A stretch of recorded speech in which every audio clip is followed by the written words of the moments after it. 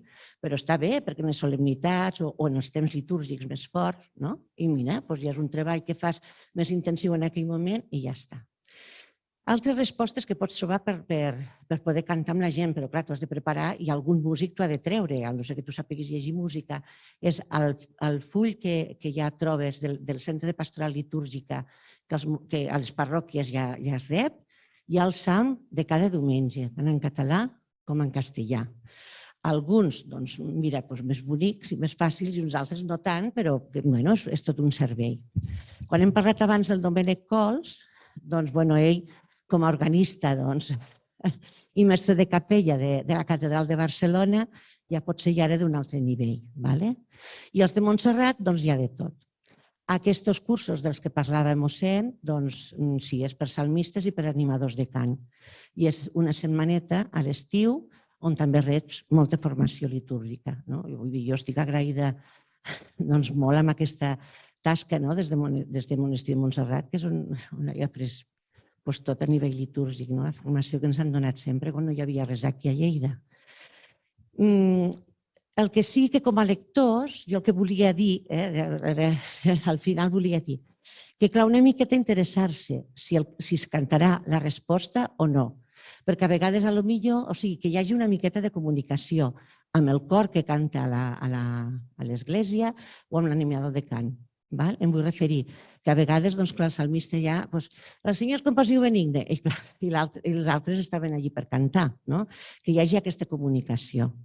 I fer l'esforç que almenys la resposta al salm es pugui fer, estaria molt bé en les comunitats. Al principi i al final, però jo crec que si hi ha un animador de cant o un salmista, la gent segueix en el moment i no té per què desdibuixar el contingut del salm i de la pregària. Per això sí, aquesta comunicació entre els músics, els cantors i tal, perquè també els animadors de cant i les corals, també els cors parroquials també es plantegen, canto a missa o canto la missa? És el mateix que dèieu vosaltres, llegir o proclamar.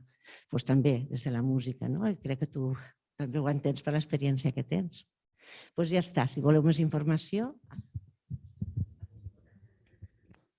Comentar una miqueta les megafonies. Hi ha algunes esglésies que necessitem que ens toqui la loteria per poder fer que se senti bé. Jo tinc una de les esglésies que hem provat diversos sistemes i hi ha manera que se senti bé.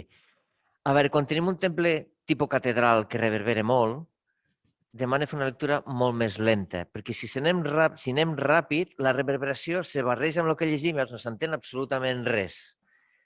En un lloc on hi ha reverberació, poquet a poquet. Lectura de la carta de l'apòstol Sant Pau als cristians de Corint. Estimats germans, allí sí que has d'anar parant cada 2x3. En una església en què hi ha una audició perfecta, pots llegir tranquil·lament com qui parla. Però dic, i a vegades és que tenim el que tenim és que no hi ha més. Ja diuen que els capellans joves quan arriben a una parròquia el primer que fan és canviar la megafonia. Però dic, i a vegades és que les solucions dius que t'has de gastar 4.000, 5.000 euros perquè soni bé. I encara si te ve la gent, mossèn que ha dit que no l'he sentit, i l'audífono, dius, bueno, ja no és problema de megafonia, és problema d'oïda, no? Jo voldria convidar també, si algú volgués compartir el fet, algunes persones fa molts anys que fem o que feu aquest servei, i per tant, aleshores, acumulem alguna experiència. Jo us convidaria, si algú volgués, de manera breu, poder dir què li ha suposat en la seva fe, en la seva trajectòria de la seva vida cristiana, el fet de ser lector, lectora, com això ens ha marcat, què ens ha aportat, o si no ens aporta res. Com, per tant, com ens han dit molt bé, és un servei que per fer-lo bé cal preparar-se, per això estem aquí, jo crec que això és molt bonic. Persones que fa molts anys que feu aquest servei, us heu vingut aquí per què? Perquè sempre és important tornar a millorar-se, perquè ningú sap tot, no? Per tant, jo convidaria, si hi ha algú de vosaltres, a dir, aquest servei que esteu fent alguns de vosaltres fa molts anys, què aporta, què està aportant a la vostra vida de fe? Sí, hombre, que no es tu experiencia. Mi experiencia. No, mi experiencia es de muchos años, por supuesto, pero es que mi experiencia en la unidad de pastoral que estoy yo es de muchas cosas, ¿no? De muchos cometidos. De este concretamente llevo años que voy leyendo, cuando procuro hacerlo en castellano, porque lo hago mejor que en catalán. Y bueno, la experiencia, bueno, que me satisface cuando hago una lectura, pues me siento más relajado, ¿no? He entendido porque la leo antes en casa, porque como estoy en el despacho, la cojo la hoja parroquial y ya me la llevo a casa antes del domingo, aparte de que el Víctor la manda por WhatsApp. Entonces ya la leo en casa, la que presuntamente me van a decir que lea, o voy a leer, o quiera leer, ¿no? Depende de qué misa. Con lo cual me satisface leerla, me da una impresión bonita, me satisface escuchar mejor la palabra de Dios y simplemente es una experiencia más. A mi l'experiència de llegir la paraula de Déu m'ha suposat, primer que tot, vèncer la timidesa, de sortir en públic i de parlar així davant de la gent. M'ha suposat centrar-me en mi i en el que vaig a fer i no en la gent, perquè quan tinc timidesa, tremolo i tot va malament és perquè estic pensant en els altres. Què pensaran de mi, com ho faré, que no sé què. No he de pensar en els altres, he de pensar en mi. Vaig a proclamar la paraula, vaig a fer-ho el millor que sàpiga, vull comentar, vull transmetre el que Déu vol dir al poble. Si em centro en mi, en aquest sentit, jo m'assereno, no? Si m'ho preparo, ho puc fer molt millor i ho faig molt millor. Si ho he pregat, encara millor. La meva experiència és que quan això ho faig així, és un plaer, una mica com el company que deia, no? És un plaer i una pau que t'omple perquè dius, Déu meu, us he prestat la boca perquè vulgueu parlar i pugueu dir a la gent que tingui esperança, perquè ens comuniqueu una bona nova amb la paraula, no? Amb la vostra paraula. I això moltes vegades m'omple de goig per aquest fet. M'agrada que hagués fet, Carles, aquesta pregunta, perquè és interessant que mirem cap a dins nostre també, no? Per mirar la nostra experiència i aprendre també a compartir-la. Això és un goig molt gran. I després, aquesta vegada ha sigut així, la propera vegada també. És a dir, sempre hem d'estar a l'aguait, a l'expectativa, no apalancar-nos, procuro no apalancar-me en això, que cada vegada sigui una experiència nova perquè realment hi hagi vida al proclamar la paraula. I així, de dia en dia, també m'he practicat en proclamar la paraula en català i en castellà, perquè jo soc d'origen aragonesa, soc aragonesa. Vaig a Lleida i el català l'hem practicat a casa, però no llegir-lo, sinó parlar-lo, no? Quan vaig a Lleida ja em vaig practicar més. El fet de poder proclamar la paraula en català i en castellà també te dona molta llibertat i també arribes a més gent, o pots arribar, si Déu vol servir-se de tu. I això és estar preparat per una cosa més, no? Vull dir, no hem d'acabar mai de preparar-nos. Bàsicament és donar vida a la comunitat i això també és un goig, poder donar més vida a la comunitat. Buenas a todos. Bueno, a mí me gustaría hablar un poco, bueno, de mi experiencia, que también son muchos años prestando este servicio a la liturgia.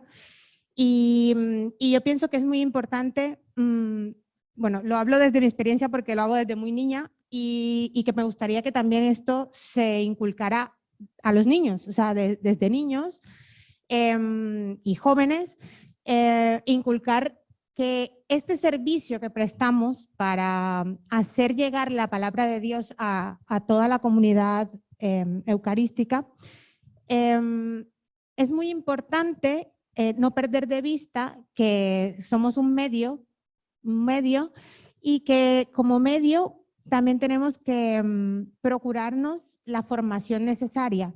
Aun cuando llevemos muchos años haciéndolo, es importante que siempre nos mantengamos porque la palabra de Dios es nueva cada día. Como decía, no está acabado. Yo puedo leer hoy un texto y leerlo mañana y decirme otra cosa porque es así, porque es actual, aunque se haya escrito hace miles de años. Entonces, a mí lo fundamental, me parece, es no dar por sentado todo, primero, que siempre aprendemos algo y que es importante no perder de vista que hacemos parte de una comunidad y que la celebración eucarística pues, es también un momento, un espacio en el que como comunidad nos reunimos a celebrar. Y lo que también me parece muy importante es el hecho de prepararlo antes, o sea, y si es en equipo, mejor, porque todos hacemos parte de la celebración litúrgica, cada uno hace su parte. Nosotros como proclamadores hacemos la nuestra, los cantores hacen la suya, los que preparan el altar y todas las cosas también, pues cada quien tiene su tarea, pero me parece muy importante que trabajemos como un equipo, porque bueno, es lo que somos. Comentar només una coseta. Bueno, aquí teniu diverses coses que hem dit i coses que no hem dit. Això és una guia que podem fer un totxo, no es tracta de fer un totxo perquè els totxos no se'ls llegeix ningú, serveixen per construir cases o per ocupar espai a la prestatgeria. Una coseta molt important, això és una mica de formació. Quan s'acaba se diu paraula de Déu. En el vostre cas, en el cas dels capellans, paraula del Senyor. Per què? Perquè tots els textos que llegim, primera, salm i segona, són textos que és Déu que parla a través de persones, d'un profeta, d'un narrador, d'unes lleis, d'un apòstol. Llavors és Déu que parla a través d'aquella persona. Per això diem paraula de Déu que ens arriba a través dels altres. En canvi, l'Evangeli és Déu que ens parla directament per la seva pròpia boca, per Jesús. I per això l'Evangeli se diu paraula del Senyor. Per tant, ja sabeu, no dubteu mai, vosaltres sempre paraula de Déu. Què he de dir al final? Paraula de Déu, sempre. D'acord? Molt bé, doncs ja teniu l'explicació per què es diu paraula de Déu i després paraula del Senyor. Doncs acabarem, prenem nota d'aquesta idea de, amb l'àrea de litúrgia, intentar fer algun tipus de formació puntual, periòdica, amb els lectors, i mirem a veure com ho podem fer i què podem fer. I res, donar-vos les gràcies a tots els que heu vingut, esperem que us hàgiu pogut servir, això ho penjarem a la web, el paperet aquest també el penjarem a la web, el podeu imprimir, si algú necessita, jo el tinc i llavors us el puc enviar en PDF i imprimiu les còpies que convinguin, d'acord? Doncs acabarem amb un salm, Salm 149, el penúltim, que és un salm de lloança i és curtet. Canteu al Senyor un càntic nou, que lloin reunits els qui l'estimen, que Israel celebri el que l'ha creat i s'alegri del seu rei els fills de Sió. Que lloin el seu nom, que lloin tot dansant i acompanyin els cants amb els tambors i les cítares. Perquè el Senyor estima el seu poble i corona de triomf els humils. Que els qui l'estimen celebrin la seva glòria i fins de nit l'aclamin plens de goig. Mentre els seus llavis glorifiquen Déu, tenen a les mans espases de 2 talls per fer justícia entre els pobles i castigar les nacions, per encadenar els seus reis i emmanillar els poderosos, per executar la sentència que està escrita. Aquests són els honors reservats als qui l'estimen. Doncs que puguem proclamar aquesta paraula amb joia, amb alegria, aquest tresor que tenim i puguem fer viure els nostres germans de les nostres comunitats, aquest tresor que és la paraula de Déu i això transformi les nostres vides. Doncs res més, moltes gràcies a tots i fins la propera.